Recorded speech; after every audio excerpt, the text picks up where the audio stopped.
నిజమైన అందం బయట కాదు, మనసులో ఉంటుంది. ఒకరోజు మనసు అద్దం ముందు నిలబడి, అద్దం లోపల కనిపించే ప్రతిబింబం చూసి అద్దంతో, "నువ్వు ఎంత నిజాయితీగా చూపిస్తావు, నన్ను ముసుగు లేకుండా చూపించే ధైర్యం నీలో ఉంది" అంటుంది. దానికి అద్దం, "నిజం చెప్పడం నా పని.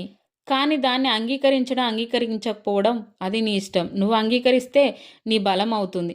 మనసు కొద్దిసేపు నిశ్శబ్దంగా ఉంది. అప్పుడు అద్దం మనసుతో, "నువ్వు నన్ను ప్రతిరోజు చూస్తావు కదా, కానీ ఎప్పుడైనా నీలో నువ్వు నిన్ను చూసుకున్నావా" అని అడిగింది.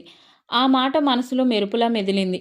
మనసు మెల్లగా, "నిజమే, నేను రూపాన్ని చూశాను కానీ రూపం వెనుక ఉన్న రూపకర్తని చూడలేదు" అంటుంది. రోజులు గడిచాయి.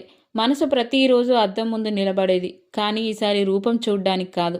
ఒకరోజు అద్దం మనసుతో వినయంగా, "ఇప్పుడు నువ్వు నన్ను కాదు, నిన్నే చూడగలుగుతున్నావు. ఇప్పుడు నువ్వు చూసేదే నిజం" అంటుంది. ఈ కథ ద్వారా నేను చెప్పేది ఏంటంటే, మనమందరం బయటకు కనిపించే అందం, వస్తువులను, విజయాలను మాత్రమే చూస్తాం. వాటి కోసమే పరిగెడతాం, వెతుకుతాం. కానీ నిజమైన ప్రశాంతత, సౌందర్యం మన లోపలే ఉంటుంది. అద్దం నీ రూపాన్ని చూపుతుంది, కానీ నీ మనసు నీ అసలు రూపాన్ని చూపుతుంది. బయట వెలుగును వెతకండి, మనసులో వెలుగును వెతకండి. అంటే మనసుకు నచ్చింది చెయ్యండి. 10 మంది మెచ్చుకోవడం కోసం నచ్చని పని చెయ్యకండి. నీ జీవితం నీకు నచ్చినట్టుగా ఉండాలంటే నీకు నచ్చిన పని నువ్వు చెయ్యాలి. Please like, share, subscribe.